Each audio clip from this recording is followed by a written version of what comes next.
Pues bueno, bienvenidos a todos nuestros hermanos, sacerdotes, vida consagrada, laicos, bienvenidos a todos aquellos que queremos profundizar en este sacramento de la reconciliación. Padre Martín Muñoz López no necesita presentación, pero por si acaso es misionero de la misericordia y él solo poco a poco va a ir mostrando y demostrándonos que la misericordia de Dios es grande e infinita. Padre Martín, bienvenido y le cedo cámaras y micrófonos. Ya le cedimos también la confitrión si quiere compartir. Sí, muchísimas gracias. Pues les agradezco ante todo la oportunidad que me siguen dando de compartir con ustedes estos temas. Sobre todo deseo aclarar que esta segunda parte fue estructurada como de original se pensó, sobre todo para los ministros de la reconciliación, es decir, los presbíteros. Sin embargo, cuando Monseñor Felipe me propuso que siguieran nuestros hermanos laicos en la formación, yo no le vi ningún problema, pero sí quiero aclarar, y me parece necesario, que muchos aspectos de los temas sí están dirigidos directamente al ministerio sacerdotal. En este sentido, les pido paciencia a todos y yo creo que podemos comprender mejor incluso también el valor que tiene nuestra oración por nuestros hermanos sacerdotes en este sacramento que día con día se tiene que hacer con sumo cuidado porque me parece que es lo que más nos asemeja precisamente al proyecto divino de Dios, al proyecto divino de Jesús. Bueno, pues vamos a comenzar. Como siempre, si me disculpan, saben que me desconecto ya de con ustedes. Eh, yo ya no los veo, es lo que quiero decir. Sin embargo, sí quiero preguntarles si ya se está proyectando exactamente esta situación de el video que Sí, Padre. están. Sí, Sacramento de la reconciliación, expresión de la misericordia divina. perfecto. Ah, A ver, bueno, entonces ya estamos ahí. Estamos compartiendo ya la pantalla y, bueno, una brevísima introducción. El Papa Benedicto XVI, a mí me impresiona este hombre porque saben que lo que escribe atrae, verdaderamente cautiva. Cautiva siempre los escritos del Papa Benedicto. Y resulta que en su primera encíclica, ya como Papa, Deus Caritas Est, nos recordaba exactamente cuál es el centro del Evangelio y nos lo decía con estas palabras. No se comienza a ser cristiano por una decisión ética o una gran idea, sino por el encuentro con un acontecimiento, con una persona que da un nuevo horizonte a la vida y con ello una orientación decisiva. El Papa Benedicto con estas palabras sobre todo nos recordaba que el verdadero cristiano no es el que tiene en la mente solo las ideas, sino el que se ha encontrado con Cristo y que es capaz en un momento dado de permitirle a Cristo que intervenga y que influya en la vida personal. Esto resulta verdaderamente interesante porque es una manera y una condición en la que tenemos que estar renovándonos continuamente. La doctrina cristiana es necesaria. Tenemos que conocer incluso cuáles son sus contenidos. Pero un verdadero cristiano es aquel que de manera particular el Señor Jesús forma parte de su existencia. No es simplemente ideas, no son solamente palabras, no son solamente normas. Es alguien que simple y sencillamente se encuentra con nosotros para transformarnos la vida.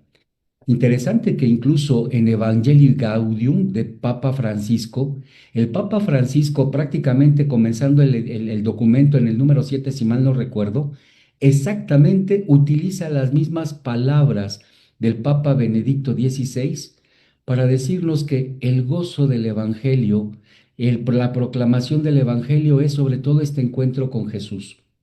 El Papa Francisco todavía en Evangelium Gaudium continúa diciendo, solamente gracias al encuentro o al reencuentro con el amor de Dios es que se convierte en feliz amistad. Somos rescatados de nuestra conciencia aislada, de nuestra autorreferencialidad. No somos nosotros los que le damos contenido al cristianismo, de nuestro egoísmo. Llegamos a ser plenamente humanos cuando somos más que humanos, cuando le permitimos a Dios que nos lleve más allá de nosotros mismos para alcanzar nuestro ser más verdadero. ¿Y qué cosa es precisamente nuestro ser más verdadero? ¿Cuál es en este sentido nuestro verdadero ser? Bueno, nuestro ser más verdadero, perdón, es que estoy viendo que esto ya no me está moviendo, no sé por qué, carambas. Uy, um, permítanme un momento, déjenme volver a reiniciar estas cuestiones. Algo me pasó aquí. Listo, ahí estamos. Sí, me pueden ver. Ah, ok, ya está, ya está. Ah, les decía, les estaba dando exactamente la introducción del Papa Benedicto XVI. Bien, curiosamente el Papa Francisco también, retomando esto, dice que solo gracias al encuentro o al reencuentro es cuando llegamos a ser plenamente humanos, cuando nos encontramos con Dios, cuando le permitimos a Él que nos lleve más allá de nosotros mismos para alcanzar nuestro ser más verdadero. Y curiosamente, nuestro ser más verdadero es aquel en donde nos descubrimos como seres creados en relación. Cuando empezamos a hacer realidad el proyecto del Padre sobre todos y cada uno de nosotros. La relación que curiosamente en nuestro tiempo vive una fractura, una ruptura, la provocada por el pecado que ya también hemos hablado y que lamentablemente nos lleva al sinsentido de la propia existencia. Vivir en pecado es no tener razón de vivir. De ahí entonces que la salvación traída por el resucitado, como lo leemos también en Juan 20:19, sea precisamente esa vuelta al proyecto original mediante el perdón de los pecados. Con toda la razón del mundo, Jesús resucitado y llega a los suyos para que ellos prolonguen también su experiencia salvífica, simplemente les dice, reciban ustedes al Espíritu Santo.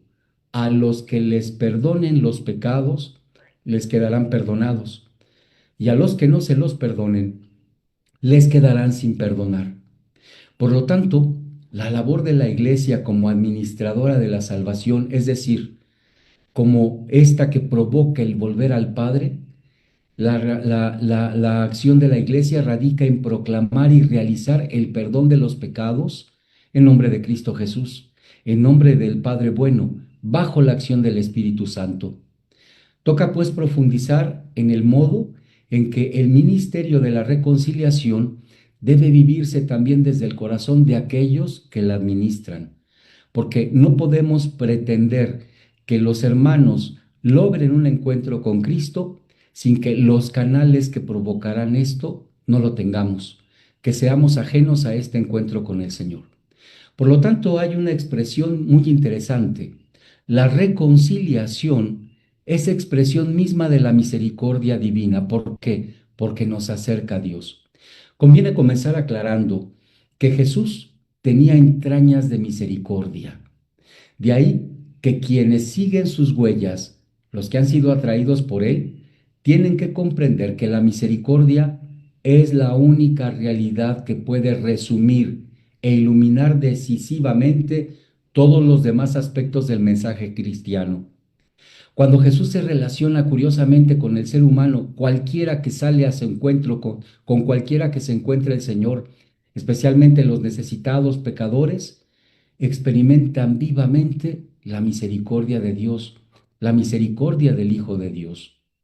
Los evangelios nos hablan de distintos momentos en que se le conmovieron a Jesús las entrañas, ante el féretro del joven muerto en Naín, ante los ciegos de Jericó.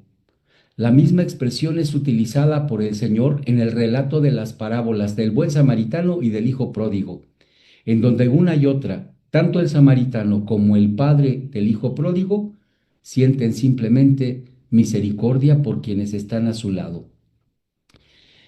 Así y de esta forma, el ministerio sacerdotal debe desarrollar su actividad en la confianza y cercanía pertenencia que solamente provoca entender a un Dios Padre misericordioso y al Señor Jesús como Salvador, con una clara actitud fraterna. Es decir, no podemos hablar de un Dios que es misericordia, no podemos compartir un Dios misericordioso si no lo hemos vivido nosotros antes. Es impensable incluso que cualquier cristiano que tenga como obligación, y esto lo pongo entre comillas, subrayado y hasta con cursivas, pueda perdonar si nunca ha sido capaz de experimentar el perdón que el Padre le da, que Jesús provoca precisamente por su generosidad y que el Espíritu atestigua en un sentido de vida nueva. Solamente es posible entonces acercar a los hermanos cuando quien es la fuente de plenitud de felicidad y de esperanza se ha encontrado con aquel que es canal. Solamente así podemos contagiar al mundo de una realidad que supera por mucho la intransigencia de nuestro tiempo. Solamente así es como podríamos pasar de ser simples discípulos, es decir, los que valoran, meditan y hacen lo que el jefe ordena, para pasar a ser auténticos apóstoles que son capaces de anunciar con su vida que hay otro que tiene un valor más grande de lo que podemos mostrar, el Padre Dios. Ya en sesiones anteriores nos habíamos dado a la tarea de profundizar sobre la parábola del Padre Misericordioso del Evangelio de San Lucas. Lo hacíamos sobre todo de manera particular en lo que era los servidores. Permítame que ahora se siga ahondando precisamente sobre este tema, pero lo quiero hacer ahora sí, como generalmente la iglesia lo hace, en base ya al personaje principal, es decir, al Padre. En la parábola, Lucas se encarga, mejor dicho, de provocar en el corazón de sus oyentes un entusiasmo y una alegría mediante el regreso del hijo menor a la casa del Padre, debido a que encontramos en este las actitudes que nos ayudan a experimentar un cambio para bien. En el texto leemos lo siguiente: su padre, refiriéndose al hijo menor, lo vio de lejos y se enterneció. Salió corriendo, se le echó al cuello y lo cubrió de besos. El hijo empezó a decir: Padre, he ofendido a Dios y te he ofendido a ti. Ya no merezco llamarme hijo tuyo. Este salir corriendo y abalanzársele del padre para con el hijo recién tornado, para un oriental, es una actitud excepcional que expresa como toda la perícopa el gran amor que tiene el padre por los suyos. Los besos con los que es cubierto el hijo son ya de por sí el signo evidente del perdón. La interrupción que hace el mismo padre del discurso preparado por el muchacho resalta el ansia de este padre por estar con su hijo. Ni siquiera lo deja terminar. Es necesario abrazarlo y que se sienta. Y el recibimiento efusivo impiden entonces que el hijo lleve hasta el final las palabras que deberían evidenciar su humillación. ¿Por qué? Ya el Papa Francisco nos decía en alguna ocasión: Dios, a fin de cuentas, no busca la humillación de sus hijos, sino la exaltación de ellos. Nos lo recordaba también con estas palabras, refiriéndose precisamente a esta parábola directamente. El hijo no tiene que pasar por la aduana. Fue acogido por el Padre sin obstáculos. No necesitaba incluso también que se le revisaran papeles, intenciones, por qué llegaste, qué es lo que quieres, qué es lo que vas a sacar ahora. Simplemente es un abrazo en el cual el Padre le asume totalmente y como viene sucio, maloliente y sobre todo con el alma totalmente despedazada. No hay obstáculos para la reconciliación. La reconciliación entonces no es, como a menudo pensamos, una iniciativa privada o es fruto de nuestro esfuerzo. Yo me reconcilio porque estoy deseando encontrarme con Dios. Si este fuera el caso, caeríamos en esa forma de neopelagianismo. Es decir, donde se tiende a sobreestimar al hombre y sus proyectos, olvidando que el Salvador es Dios y no nosotros.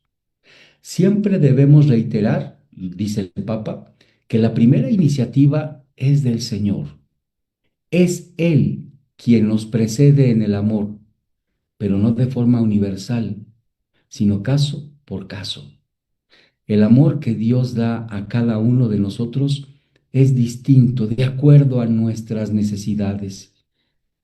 En el caso del hijo pródigo que se vio, no simplemente en la desgracia de perderlo todo, de no comer, sino haber perdido la casa, el padre lo primero que hace con los brazos abiertos es ofrecerle el cobijo que un hogar necesitaba encontrar también este hijo. Bien, hasta aquí terminamos una primera parte. Quisiera preguntar, ¿hay alguna duda, alguna pregunta que quisieran hacer en este momento? Se trata de una motivación para entender efectivamente qué es lo que buscamos o por qué incluso un ministro de reconciliación tiene que experimentar la reconciliación en primer lugar. Ujú. ¿Vamos bien? Bueno, pues entonces, si me lo permiten, vamos a seguir. Mm. Mm. De ahí que entonces, después de hablar esto, es posible que podamos afirmar que ser objeto de misericordia para ser misericordiosos. Necesitamos experimentar la misericordia de Dios para transformarnos también en canales que transporten la misericordia. En este sentido, quisiera simplemente recordar con ustedes algo que vivimos ya como misioneros de la misericordia. En el año 2018, cuando nos encontrábamos con el Papa Francisco, nos compartió cómo le llamaba poderosamente la atención unas palabras del apóstol San Pablo y que son las que encontramos aquí en Primera de Timoteo, capítulo 1, versículo 13. Pablo le dice a Timoteo lo siguiente: fui blasfemo, un perseguidor y un insolente, y sin embargo encontré misericordia. Continúa el Papa diciendo, al final de la vida, el apóstol no renuncia a reconocer quién era, no oculta su pasado. Sin duda alguna, Pablo podría hacer una lista de sus muchos éxitos, nombrar todas las comunidades que había fundado, pero en cambio, cuando se dirige a alguien que está iniciando su ministerio, prefiere subrayar la experiencia que más le afectó y que le marcó en la vida. A Timoteo le indica el camino a seguir y que es el de reconocer la misericordia de Dios, porque fue la misericordia la que le transformó la vida totalmente a Pablo. Esta fue la razón por la que incluso su existencia personal cambió. Estas palabras son las que deben estar presentes también en todo servidor del Padre, en todo amigo de Jesús, pues al vivir de su misericordia es que podemos aprender a misericordiar a los hermanos para hacerlos pertenecer nuevamente al Padre, para hacerlos hijos suyos. En el ministerio de la misericordia que realizamos todos los sacerdotes, como también lo sigue afirmando el Papa Francisco, estamos llamados a expresar la maternidad de la Iglesia. La Iglesia es madre porque siempre genera nuevos hijos en la fe. La Iglesia es madre porque nutre la fe. Y la Iglesia es madre también porque ofrece el perdón de Dios, regenerando a una nueva vida, fruto de la conversión. No podemos correr el riesgo de que un penitente no perciba la presencia materna de la Iglesia que lo acoge y lo ama. Si faltara esta percepción debido a nuestra rigidez, haríamos un daño muy grave, en primer lugar, para la fe misma de aquel que se acerca a reconciliarse, porque esto impediría al penitente considerarse incluido en el cuerpo de Cristo. Además, limitaría mucho su sentirse parte de una comunidad. En cambio, Nosotros estamos llamados a ser expresión viva de la iglesia que como madre acoge a quien se acerque a ella, sabiendo que a través de ella es incluido también en Cristo Jesús. Es interesante que, y esto lo entendemos perfectamente bien, como ministros en muchas ocasiones no podemos en un momento dado ofrecer la absolución de manera total o de manera evidente. ¿Por qué? Pues porque simple y sencillamente no hay incluso también capacidad del pecador para decir voy a cambiar de vida. Es lo que de repente sucede cuando muchas personas aquí en Basílica no tienen idea de cuánta gente nos llega, sobre todo para decir, pues es que yo vivo incluso en unión libre, no me he casado. A veces incluso cómo duele tener que decirle, no puedo darte la absolución por esto. Pero no significa, si efectivamente queremos ser imagen de la iglesia, que consolemos, que escuchemos y que redirijamos también incluso los pasos de estas personas para sentirse dentro de una comunidad. La bendición, desde luego que se las podemos dar y sobre todo lo requieren, porque lo que necesitan efectivamente es sentir que el Señor tiene también una mirada particular. La Madre Iglesia nos ha propuesto y nos dice, pues no siempre se puede dar incluso en un momento dado esta reconciliación, pero no significa que no sean también acogidos. Lo que se necesita es acoger para lograr un cambio, recibir para transformar incluso la mente y el corazón y prepararlos entonces así a un sentido nuevo de lo que está por venir. Cada uno de nosotros, al entrar en el confesionario, es necesario que recordemos siempre que es Cristo quien acoge, es Cristo quien escucha, es Cristo quien perdona y es sobre todo Cristo quien nos concede su paz. Nosotros somos sus ministros y siempre necesitamos ser en primer lugar perdonados por Él. Por lo tanto, sea cual sea el pecado que se confiese o que la persona no se atreve a decir, pero con que lo dé a entender es suficiente, cada ministro de misericordia está llamado a recordar la propia existencia de pecador y a ofrecerse humildemente como canal de la misericordia de Dios, cuando aquel que recibe la gracia está dispuesto también a aceptarla y hacerla suya y empezar un proceso de cambio. Este punto ya lo tocaré más adelante, será precisamente con lo que cerremos. ¿Cómo es, en primer lugar, que tenemos incluso que ejercitar esta misericordia? Durante el año extraordinario de la misericordia, el Papa sobre todo insistió a todos los ministros que pusiéramos atención en las obras que procuran devolver la dignidad a los hermanos. Es decir, es la dignidad lo primero que se pierde como consecuencia del pecado. En su momento, el Papa nos destacó incluso a los misioneros de la misericordia un ejemplo que a mí se me hizo extraordinario, el ejemplo de Noé, que aparece en el texto que ustedes tienen ahora ahí en su pantalla, Génesis 9, 18 a 23. ¿Qué es lo que nos narra este hecho? Ya Noé salió del arca y entonces ya en tierra firme resulta que Noé planta viñedos, pero no solamente planta los viñedos, sino además cosecha las uvas, las fermenta, bebe vino y Noé acaba embriagándose. Noé borracho ya entra desnudo a su tienda. Ahí lo sorprende su hijo Cam. Este hecho, nos explicaba el Papa, nos hace comprender la debilidad humana, al punto de reducir la propia dignidad que se expresa en la Sagrada Escritura con el hecho de la desnudez.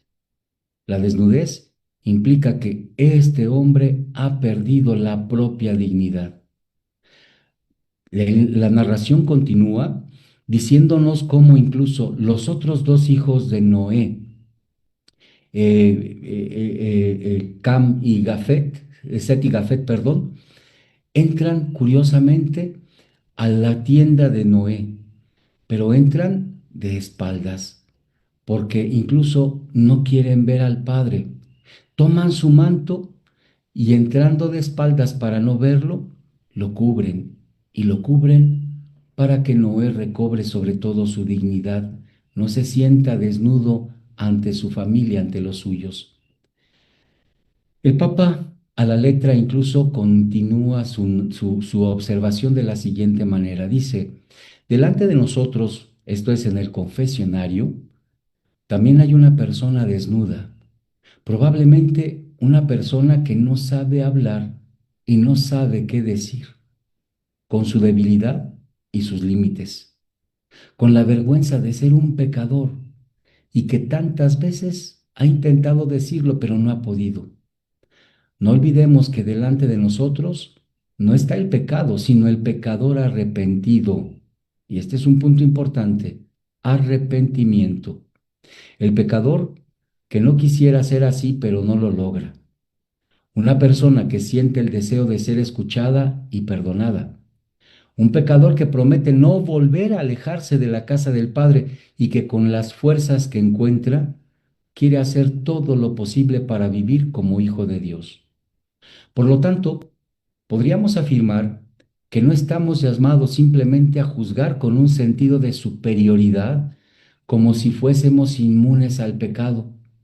Por el contrario, estamos llamados a actuar como Set y Gafet, los hijos de Noé, que tomaron el manto para reparar en él la vergüenza de su desnudez.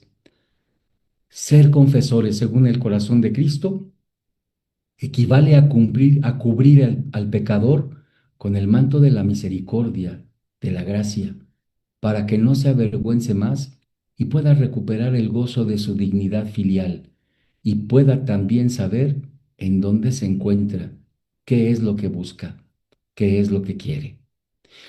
Quiero insistir sobre todo, incluso ya en este último punto, sobre algo que también incluso se nos ha insistido mucho a nosotros misioneros de la misericordia. La misericordia de Dios no significa abaratar el sacramento. ¿Por qué? ¿Por qué? Porque a mí me gusta siempre un eslogan que comparto generalmente en donde suelo estar y que es lo que tienen ahí. Dios me quiere como soy, pero se nos olvida en muchas ocasiones añadir incluso el complemento, pero me quiere mucho mejor. En este sentido, incluso un pastor protestante, Dietrich Bonhoeffer, en su obra El precio de la gracia, el seguimiento, nos advierte sobre el abaratamiento de la gracia. Dice que un concepto nos invita sobre todo a reconocer que la justificación del pecado no es la justificación del pecador. Es un proceso más bien que algunos sacerdotes ejercitamos en deterioro de la búsqueda del reino nuevo. No se trata simple y sencillamente decir que cualquier pecado es digno de perdón. Tenemos que tener nuestra mirada puesta sobre todo en aquel que está delante de nosotros y que con toda la conciencia busca reparar lo que ha hecho. Si, como dijimos anteriormente, la Iglesia en su actitud de madre busca la aceptación y el desarrollo armónico de sus hijos, el sacramento, en su parte más sacramental, no puede excluir la penitencia o la reparación de la falta. Esta penitencia o la reparación de la falta no es otra cosa sino la búsqueda concreta de la aceptación de vida nueva por el amor con que el Padre me acepta y ama, hasta llevarme a tener experiencia de vida totalmente nueva. No se trata en simplemente de sentirme apapachado por Dios. El apapacho de Dios me tiene que llevar a comprender que entonces tengo que cambiar mi manera de vivir. No se trata de pensar que ahora estamos de oferta en el perdón de los pecados. Esta frase la escuché hace muchos años, cuando estábamos precisamente en el año de la misericordia, de una conductora un noticiero por la radio. Venía yo camino del seminario, iba camino del seminario precisamente a Basílica de Guadalupe, cuando resulta que oyendo a esta mujer que estaba hablando y pues decía, Este año el Papa incluso ha dado facultades a los sacerdotes para que perdonen el pecado del aborto. Y curiosamente concluía su observación diciendo, así es que, chicas, aprovéchense, están de oferta. No, qué visión más irrelevante y qué incluso manera tan estúpida de poder expresar lo que significa el perdón y la experiencia de Dios. No se trata simple y sencillamente de sentir que en un momento dado estamos de oferta, sino que de manera especial los pastores aceptamos el tiempo de la gracia para que el pecador vuelva a Dios, para que nuestras oraciones y expresiones de compasión hagan mella en el corazón del hombre que busca contemplar sin vergüenza el rostro de Dios.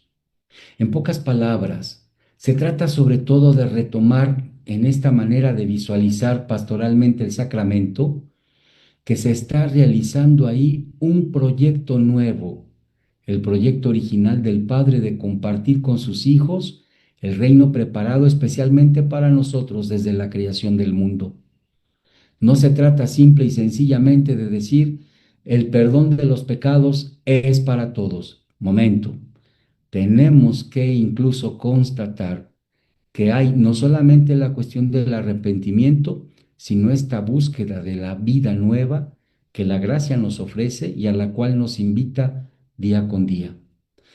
Con toda la razón del mundo, el Papa Juan Pablo II nos recordaba ya precisamente en una de sus encíclicas dirigidas a esta penitencia y reconciliación, que nos hablaba sobre cuál es el sentido del pecado, nos decía estas palabras. Estoy tomando aquí prácticamente buena parte de lo que el Papa dice. Esto lo dice en el número 31, si mal no recuerdo, del número, sí, en el número 31, pero el capítulo tercero de esta parte. Dice así: la satisfacción es el acto final que corona el signo sacramental de la penitencia. Interesante, la satisfacción es lo que corona la penitencia. En algunos países, lo que el penitente perdonado y absuelto acepta cumplir después de haber recibido la absolución se llama precisamente penitencia. ¿Cuál es el significado de esta satisfacción que se hace o de esta penitencia que se cumple? Es decir, ¿qué cosa tenemos que entender nosotros cristianos por penitencia o satisfacción? No es ciertamente un precio a pagar por el pecado absuelto y por el perdón recibido, porque ningún precio humano puede equivaler a lo que se ha obtenido fruto de la preciosísima sangre de Cristo, nos recuerda el Papa Juan Pablo. Él nos dice, las obras de satisfacción, que aún conservando un carácter de sencillez y humildad, deberían ser más expresivas de lo que significa. Quiere decir cosas importantes. Son el signo del compromiso personal, que el cristiano ha asumido ante Dios en el sacramento. Este compromiso que es sobre todo comenzar una existencia nueva. Y ojo a esto, porque lo dice el Papa de una manera muy tajante y muy real. Por ello, no deberían reducirse solamente a algunas fórmulas a recitar, sino que deben consistir en acciones de culto, de caridad, de misericordia y de reparación. Me ha tocado muchas ocasiones que de repente, sobre todo la gente mayor, acostumbrada a que la penitencia son tantos Padres Nuestros, tantos rosarios, tantos sacrificios, etcétera, de repente cuando les digo incluso lo que tienen que hacer de acuerdo a lo que me están confesando, dicen, y ya se los estoy diciendo, y todavía me preguntan, Padre, ¿y cuál va a ser mi penitencia? Pues en este caso, hija de mi vida, tienes que pedir perdón. En este caso, tienes que comprometerte incluso a dejar de hacer lo que estás haciendo. En este caso, tienes que hacer una obra de caridad para darte cuenta que tú también puedes hacer el bien. No se trata solamente de recitar fórmulas, porque a veces Pensamos que con esto se cierra prácticamente el ejercicio de la unidad con Dios. Las fórmulas desde luego nos ayudan. ¿En cuántas ocasiones, si hemos dejado en un momento dado una oración a María porque necesitamos que esta oración nos ayude a ponernos en su presencia y contemplar la pureza de ella, pidiéndole desde el fondo del corazón que nos dé también pureza de alma en nuestras obras, en lo que vivimos? ¿En cuántas ocasiones no nos hace falta incluso que se recite también el Padre Nuestro, pero no por recitarlo, sino que es necesario que comprendamos que el Padre atiende a nuestras peticiones, porque en muchas ocasiones he desconfiado tanto de Él, me alejé de Él y no creo más en Él. Y de lo que se trata es volver a unir, a acercar. Las fórmulas nos pueden ayudar, pero no podemos reducir incluso la satisfacción o la penitencia solamente a ellas. Incluyen más bien esta satisfacción o esta penitencia la idea de que el pecador perdonado es capaz de unir su propia mortificación física y espiritual, buscada o al menos aceptada, a la pasión de Jesús, que le ha obtenido el perdón.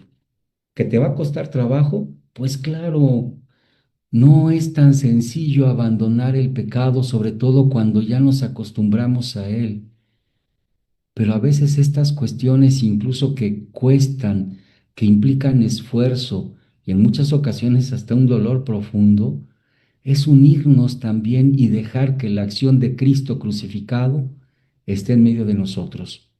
Continúa el Papa diciendo, recuerdan que también después de la absolución queda en el cristiano una zona de sombra debida a las heridas del pecado, a la imperfección del amor en el arrepentimiento, a la debilitación de las facultades espirituales en las que obra un foco infeccioso de pecado que siempre es necesario combatir con la mortificación y la penitencia. Tal es el significado de la humilde pero sincera satisfacción. El número que no recordaba ahorita, pero que apunté ahí, es de reconciliación y penitencia, el número 31, el apartado tercero, 3 romano.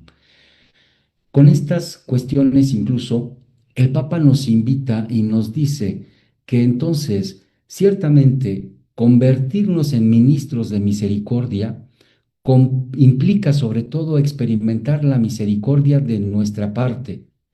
Pero qué mejor manera incluso de compartir la misericordia con los hermanos cuando nosotros mismos no solamente la experimentamos, sino también complementamos en nuestra propia vida y en nuestro propio ser lo que nos dice San Pablo, lo que falta también a la pasión de Cristo para conquistar y llegar y llevarnos generalmente al reino nuevo. Es importantísimo, mis hermanos, que aprendamos y que podamos distinguir exactamente esto. Ser canal de Dios implica que tengamos conciencia de que Dios lo encontramos día con día y que Él es el que nos sigue invitando a que primero lo descubramos cómo es Él, para no inventar simplemente cosas o acciones que en un momento dado pueden sonar bonito, pueden ser incluso también hasta entusiasmantes, pero que probablemente no estamos reflejando este carácter divino. Y el carácter divino se cierra sobre todo cuando somos capaces de invitar al hermano a poseer una vida nueva. Bien, hasta aquí no sé si hay alguna duda, queja, lamento, sugerencia o cosa que se le parezca que pudieran incluso compartir en este momento. Ah, ya estoy viendo a Monseñor Felipe por aquí. Monseñor, buenas noches. Se quedaron muy calladitos. Reflexionando, padre. Ah, muy bien. Pero sí logré ser claro con ustedes. Sí, claro que sí. Ok. Bueno, no sé si del seminario, de alguno de los sacerdotes que tuvieran alguna duda, alguna pregunta en particular. Acá están diciendo todo muy claro, padre. Sí, es lo que estoy leyendo en los chats. Los chats ahí que todo muy claro. Y allá Ok, los seminaristas están poniendo puras manitas, unos deditos en alto, dicen que todo está bien. ok. Bueno, Monseñor Felipe, no sé si usted quisiera eh, completar algo, compartir algo. Buenas noches a todos. Padre Martín, te agradezco muchísimo el que nos hayas compartido esto. Estamos en la segunda parte, hermanos, prácticamente la praxis de la confesión para los ministros. Yo quisiera invitarles, queridos hermanos laicos, eh, primero a que pidan por nosotros los sacerdotes para que lo que decía Padre Martín en la plática, yo no puedo dar la misericordia, mejor dicho, ser instrumento de misericordia, si no me he experimentado, primero, como decía el Papa Francisco, misericordiado. Eh, ¿Por qué a veces los sacerdotes no tratamos bien a los fieles, a los penitentes? Porque a veces con tantas prisas, porque seguramente nos ha faltado experimentar más la misericordia de Dios. Es un tesoro y me da mucho gusto que están los seminaristas, los futuros pastores y veo algunos sacerdotes. Le agradezco al padre Aníbal que está coordinando. Pidan por nosotros para que seamos instrumentos de misericordia, de misericordia. Hay una frase que aprendí cuando era seminarista: sacerdote que no confiesa es porque tampoco se confiesa. ¿Sí? Como no experimenta la misericordia, tampoco es instrumento de misericordia. Yo les invitaría esta noche simplemente eso: pidan por nosotros para que seamos instrumentos de misericordia y todavía, y pidan para que no nos quejemos de las filas de la confesión. En Europa, primero se vaciaron los confesionarios por dentro y después por fuera. Todavía el que hecho de que la gente vaya a confesarse, lo veo en la catedral, en las parroquias, es un don de Dios, es un don extraordinario. Cuando la gente deje de ir al confesionario, vamos a vivir una gran crisis. Yo creo que es un momento del encuentro con el Señor, una maravilla la confesión, donde nos sentimos misericordiados. Padre Martín, te agradezco muchísimo. Hermanos, yo quisiera decir una palabra. Ven que paramos un poco las pláticas y los motivos fueron porque Padre Martín tenía que viajar a Roma para el jubileo de los misioneros de la misericordia. Después nos vino en lo que no esperábamos o tan rápido, de la muerte del Papa, con todo lo que llevó, la elección del nuevo Papa, la toma de posesión. Y después Padre Martín estuvo celebrando sus 25 años de sacerdote.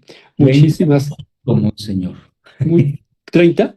35. Perdón, 35, sus 35 años de ministerio sacerdotal y dedicó ese tiempo para él. Padre Martín, no sabes cuánto te agradezco. No, señor, al contrario, de verdad les decía, más bien el agradecido soy yo por esta oportunidad que me dan incluso de compartir. Complementando una cuestión que usted decía, efectivamente, como ministros necesitamos aprender a ser antes misericordiados, pero quisiera recordarles a todos los hermanos, con mucha frecuencia uno escucha de repente, ¿cómo quisiera perdonar? Me cuesta mucho trabajo perdonar a la gente. Yo perdono, pero no olvido. Frases incluso que, pues de manera común, cualquier cristiano expresa. Y yo sigo notando que en el fondo de lo que se trata es que no hemos dejado todavía que la acción misericordiosa de Dios llegue precisamente al corazón. Para perdonar no significa tener que olvidar. Perdonar va mucho más allá. Perdonar es darnos la oportunidad de tomar las actitudes de Jesús, que te dice incluso si tu hermano te hace una ofensa, pide por él, porque si está viviendo incluso con rencores o con tantas cosas en el corazón, no te das cuenta que Dios no está en él. Como cristianos tendríamos que empezar, sobre todo porque si yo ya me di cuenta que lo que necesito para ser hombre, mujer nueva, tengo que tener cercano a Dios, pues empezar a pedir también por eso. Esta acción de sentirse primero misericordiados para ejercer la misericordia, desde luego, en el sacramento es más que evidente, pero forma parte de la realidad de la vida de cualquier cristiano. Tenemos que aprender a reconocer la acción de la gracia en nosotros para poder realizarla también en los demás. Yo creo que ya es tiempo también de que la iglesia aprendamos, y vaya que si cuesta trabajo, el hecho incluso de tener que no guardar rencores, no tener que estar incluso soportando también recuerdos que nos dañen. Y cuánta falta nos hace ponernos en la presencia de Dios y pedirle que nos ayude a sanar todo lo que de repente no ha quedado todavía sano en el corazón. Entonces es una invitación para todos, desde luego y fundamentalmente para quienes ayudamos precisamente al encuentro con la misericordia, pero no exclusivamente de nosotros, sino de todos los cristianos. Bien, perdón, no, señor, nada más era esto. ¿Y quieren comentar alguna cosa, hermanos, padres, jóvenes seminaristas? Alguna duda, algo quieran comentar, alguna sugerencia? Yo, monseñor, Adelante.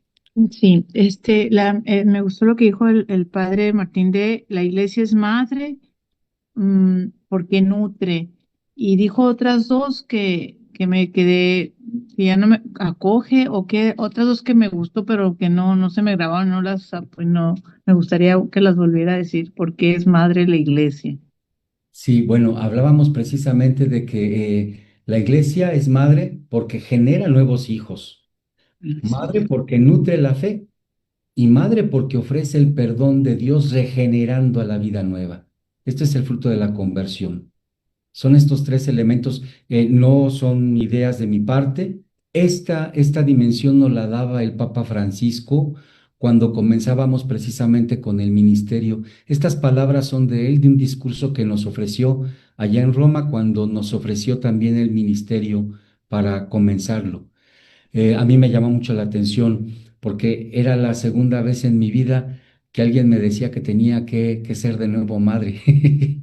El primero fue un director espiritual que tuve cuando la primera vez que llegué a Basílica de Guadalupe, el padre José Luis Guerrero, un guadalupanista, pero de hueso colorado, de corazón, amante de la Virgen, como no tienen idea.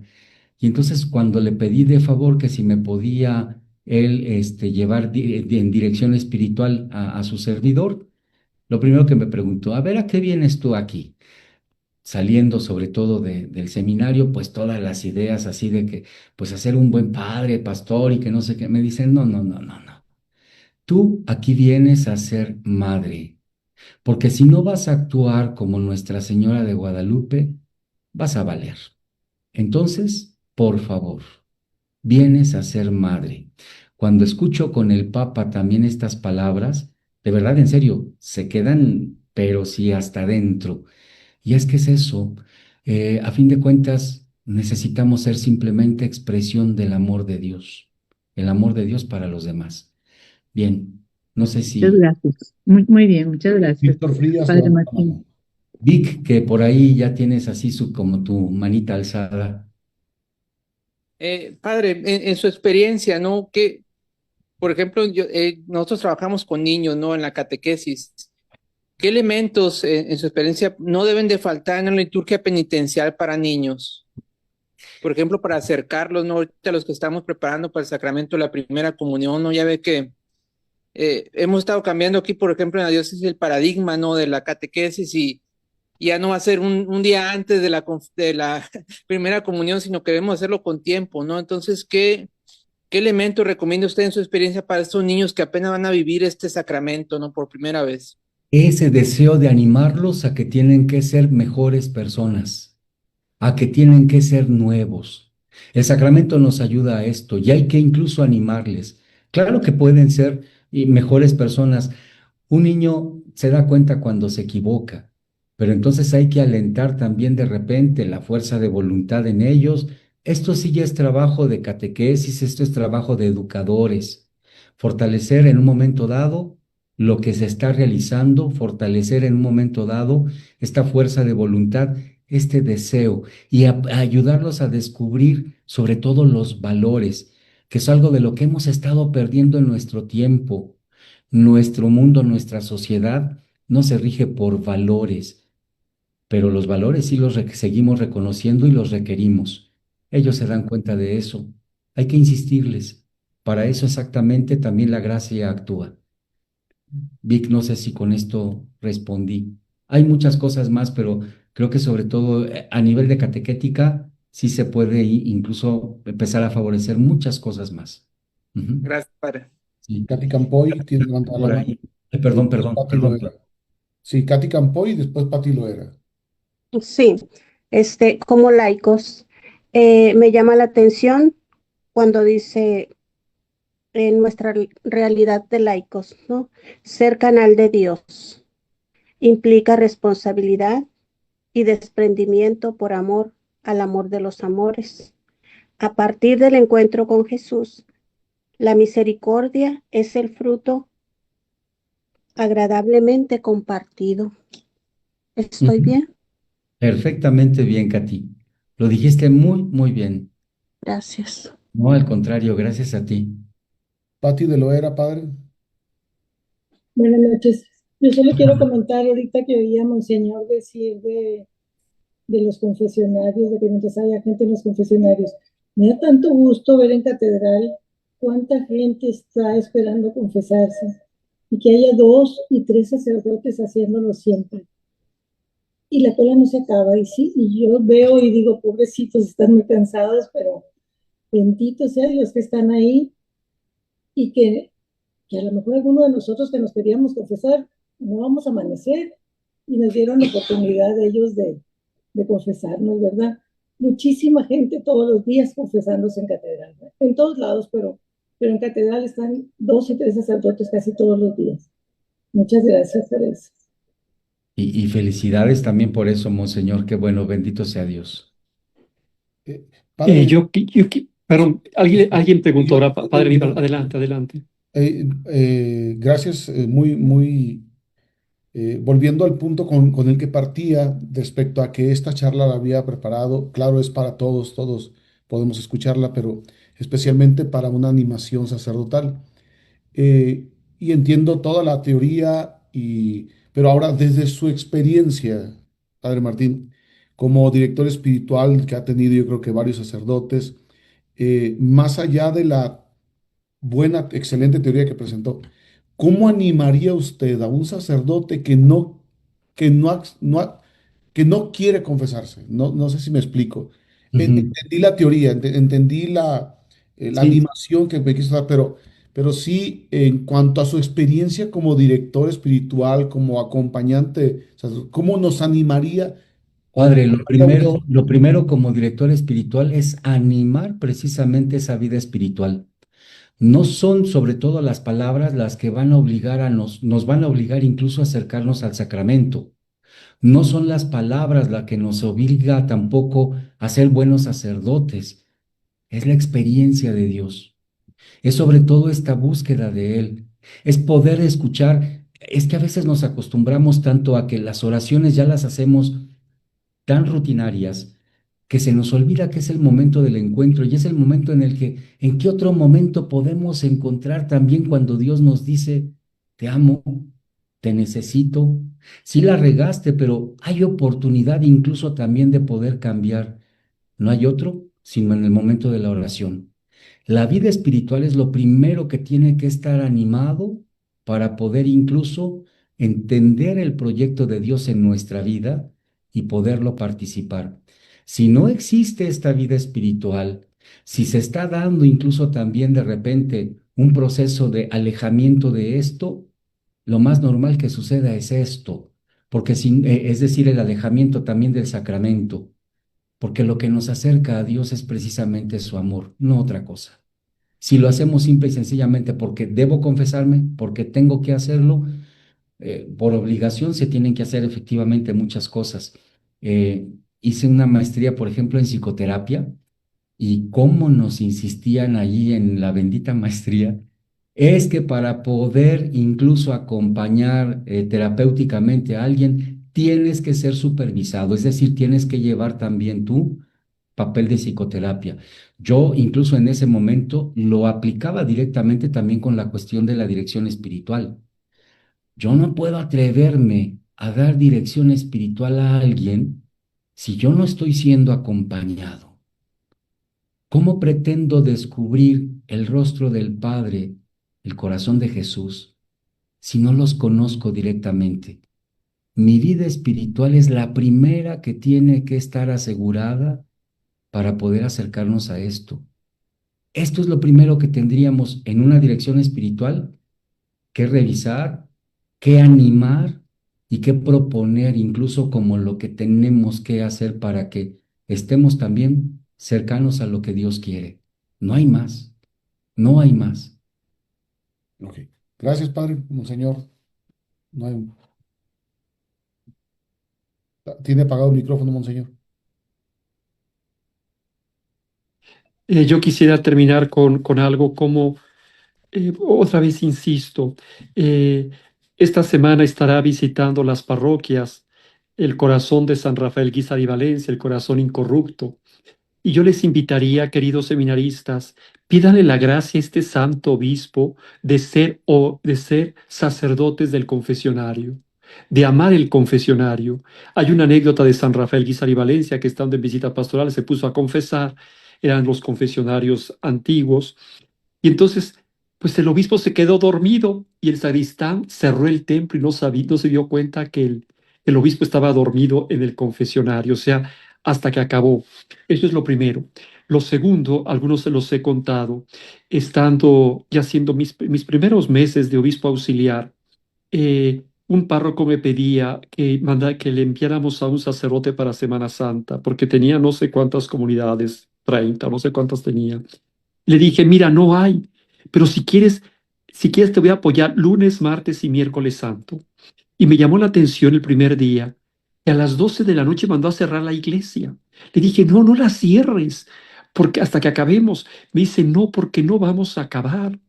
¿En dónde había estado el éxito de que un párroco muchas décadas antes fueron a verlo? Es una parroquia que está alrededor, que da la vuelta al pico de Orizaba, la parroquia. Un sacerdote lo fueron a llamar y le dijeron, padre, hay un enfermo, él tenía gripa, y les dijo, bueno, sí, llévenme, pero traigan también al enfermo, y donde nos encontremos, lo voy a confesar. ¿Y cuál sería la sorpresa? Lo llevaban en esas como camillas de palos, dos palos, un zarape, ponían al enfermo y otro zarape y a cargarlo, entre cuatro o entre dos. Llegaron a donde donde se encontraron, lo confesó el párroco al enfermo y regresaron al párroco a la parroquia. Cuando regresó a la parroquia, el párroco estaba muerto. Es decir, que de ¿cómo se dice? Una neumonía, una pulmonía fulminante. Pero eso le quedó muy grabado a la gente. El párroco había muerto por nosotros, por confesar. Y esto me lo había platicado el primer párroco que tuve. Él había organizado los viernes primeros, su parroquia, esta misma parroquia, la había organizado como en cuatro sectores. Entonces el viernes primero empezaba a confesar 5 de la mañana, a las 7 celebraba la misa y después cada misa se levantaba a dar la comunión, a dar la comunión. Y a eso de las 2 de la tarde, su hermana le había preparado unos tacos y se iba a caballo. En algunos meses, sobre todo en la primavera, hay ¿cómo se dice? Una niebla muy densa que se llama la sonza, porque casi no se mueve. Y el caballo se dirigía por la cola del perro. Lo que el caballo iba viendo era la cola del perro para seguir adelante. Y al llegar a aquellos, se iba turnando. Eran 4 centros y los iba turnando cada mes para que la gente bajara. Y me decía que llegaba como a las 2, 3 de la tarde del viernes primero y terminaba el sábado en la madrugada.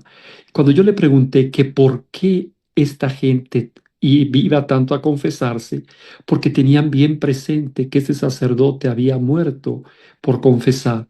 Y yo lo palpé, que el párroco mandó a cerrar las puertas a las 12 de la noche, dice, porque no vamos a terminar. Yo les pediría, queridos seminaristas, por favor, pidámosle a San Rafael Guízar y Valencia, su corazón incorrupto que visitará la diócesis esta semana, concédenos ser apóstoles del confesionario. Esta gracia yo les pediría que hay que intercederla. Y ustedes, queridos laicos, pida para nosotros esa gracia. Apóstoles del confesionario. Yo les invitaría a eso. Muchas gracias, Monseñor. Bueno, yo creo que agradecemos a Padre Martín, en la próxima, y a Monseñor y a todos los asistentes, seminarios, saludos a los padres también. La próxima semana, junio 10, serán aspectos concretos del aspecto litúrgico del sacramento, preparación, lugar y tiempo y vestimenta litúrgica.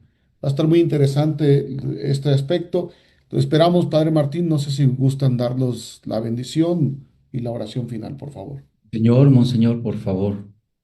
Tú haz la oración y damos la bendición juntos, mis hermanos sacerdotes. Vi que está el Padre Palencia, el Padre Luis Zaragoza, Padre Andrés, Padre Aníbal. No sé si alguien más se me pasó. Los vi de muy rápido. Sí, no, no, no, la verdad no he visto, señor. Dirige la oración, Padre Martín, por favor. Pues nos ponemos en las manos de este Padre bueno y le pedimos que sea su gracia que esté en medio de nosotros. En nombre del Padre, del Hijo y del Espíritu Santo. Amén.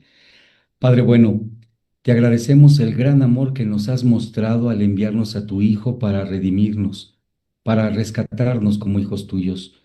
Te pedimos que este amor también vaya formando en nuestros corazones el deseo de acercarnos a ti, de seguir a Jesús en su palabra, en su testimonio, pero sobre todo en ese amor misericordioso que hizo de cada uno de los que se encontraban con él testigos de tu amor.